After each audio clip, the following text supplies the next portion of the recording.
البطلة الجزائرية كيليان مور تهدي الجزائر أول ميدالية ذهبية في أولمبياد باريس 2024.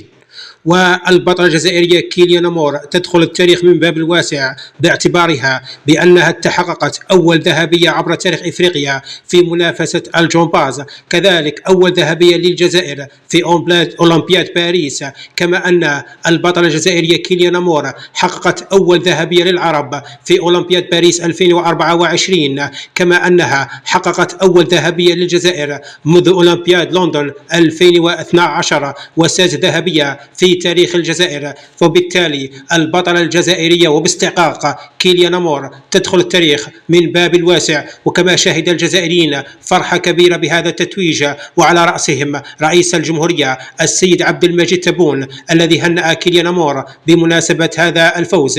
ألف ألف مبروك لكيليان مور وللجزائر، وسيعزف النشيد الوطني في عاصمة المستعمر فرنسا.